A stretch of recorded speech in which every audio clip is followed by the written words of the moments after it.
Hello Hasbro fans, this is Sub for the Destroyers, back again with yet another Star Wars action figure review, and today taking a look at one of the recent mini-rigs. It is the Republic Attack Dropship with Clone Pilot. So over here you have a nice image of the Dropship with a couple of 212th Attack Battalion clones there. Over here you have a really cool image of the Phase 2 Clone Pilot. The back of the packaging reads, Republic Attack Dropship swooping about to deploy troopers, and it does show you a few of the features of the vehicle, pretty much.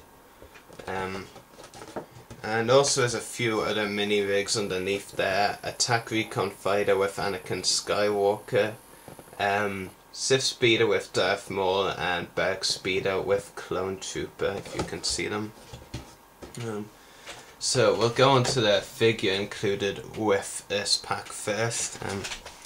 It is a Phase 2 Clone Pilot. It's okay. It does have its flaws, and I'll get to those in a moment, but I do like the detail on it. It is pretty cool detailing. Accessories included is a DC-15 blaster.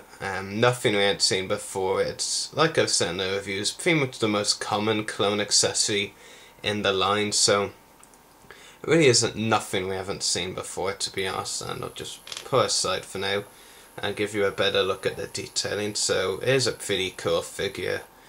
Well, it is a pretty well detailed figure. I'll get to its flaws now actually. Of course it doesn't have ankles, it's a usual flaw of clones. It's better articulated than sort of more recent basic figures. But what are the flaws that only really hit me as to why I really didn't like this figure.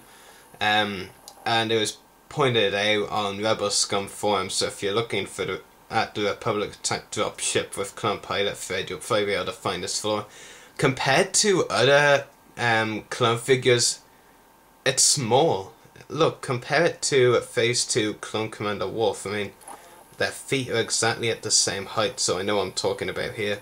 But compared to the Clone Pilot, compared to Wolf I should say, the Clone Pilot is small. Now I'm not entirely too sure whether that's accurate to the show, and that Hasbro actually has got his size spot on, but if it is accurate to the show, then what were the show thinking by making a clone variation that is basically a head shorter than the rest of the clones? That's just really stupid. And if Hasbro has just botched up a figure that should be the same size as the other clone figures, then Hasbro, it's going to be expected from you. You always do something wrong, usually. I mean, even when they have done something really good, there's usually an if or a but with them. And of course he doesn't have ankles, but I'm not really entirely bothered about that. The other flaws bother me more. And many of you of course know that the Clone Pilot suffers the breathing mask thing with problem that the Scuba clone has, and I know many of you have been complaining about that with the Scuba clone, but actually I think on the Clone Pilot here it's actually worse and more of a problem, because on the Scuba clone one you can't really tell how prominent it is, or can't really tell from a distance that that the breathing mask comes off. But with this figure, it is, like, in my opinion, it's so obvious that, and undisguised, that it's removable. I think in the Scuba clone, maybe upon first glance you won't notice it's removable, but with the Clone Pilot it clearly is removable.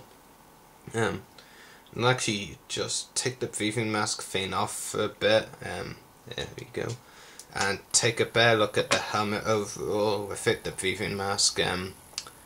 It's not much to it really. I mean, you have some yellow detailing here and there, and a couple of Republic logos, and that's it. And really, because of the height problem, I maybe would not want to see any more Phase 2 Clone Pilots, but if they did make any more like Warthog or Hawk, then I would definitely buy them, but there are some problems they really need to fix this figure, and one of them would be the height issue, if that is indeed not accurate to the show. Maybe the articulation includes a ball jointed head, ball hinged shoulders and elbows, swivel wrist, swivel waist, swiveled hips, and ball hinged knees. So compared to some of the recent basic figures like Wolf, Rex and Boss, it's actually a pretty well articulated clone figure, to be honest. And actually something I forgot to show at the start of the review was the diorama piece that came with this packaging figure. It's not as good as other dioramas because the clones seem more prominent on this. I'm not saying clones are bad, I mean, like, they're just huge compared to other diorama pieces. Cody especially takes up pretty much the whole space of the diorama. And it's not even all Clone Wars, there's a couple of realistic clones in there as well, an Airborne Trooper somewhere, and 212 clone from Revenge of the Sith. You can tell it's got the Revenge of the Sith look, that one there, that's the Revenge of the Sith one, if you can see. By the way, that's enough for the packaging and diorama piece and whatever. Onto the vehicle, and I have to say, before I got this, I wasn't really looking forward too much to the Dropship, to be absolutely honest with you. But now that I have it in hand, it's better. It's not my favourite vehicle in the line. I much prefer, you know, ones that actually appeared in the show, like the Republic Assault Submarine, and AT-ATs and ones like that. Well, maybe not Berg Spears. I'd take this over Berg Speeder. But it's pretty good.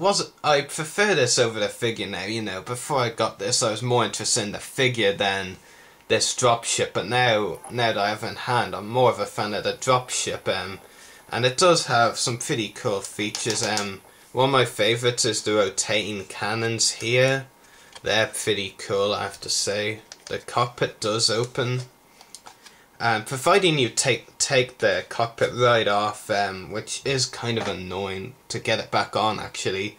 Then you can fit the clone pilot in fairly well. In fact, I'll try to now, but can be a right menace if you don't take the cockpit off completely. In fact, I probably won't be able to do it. Oh, there we go. Sometimes I surprise myself. But now the clone pilot time is away. There we go. So there's the pilot inside. There's a troop deploying feature for launching clones in the battle. So Cody and Phase 2 clone prepare to go down to the floor. Okay, so you just squeeze these two things together here, and bye bye. So that's Cody and the clone off to their deaths probably, landing on impact death, I should say. There are missiles that fire, and to make sure it doesn't go anywhere flying, then I'm going to fire into the air above. So I pray that this doesn't hit me in the head. Nope, it didn't. But it's fairly well detailed. Pretty cool vehicle. I'd take this over at Bergsby in a day. Other than that, I would rather have a screen accurate vehicle, but it's pretty cool. Much better in hand than in the pictures, in my opinion at least. And it's pretty cool, so yeah, that should wrap up this review, I'd say. Just show you the gun rack, you know, the thing that Cody and Phase 2 Clone on. I remember when Sandtroopers.com posted the original pictures, I actually thought this was a huge ass backpack, basically, but it isn't. It's pretty cool now. And so they have a pretty cool mini rig, very unique, I have to say.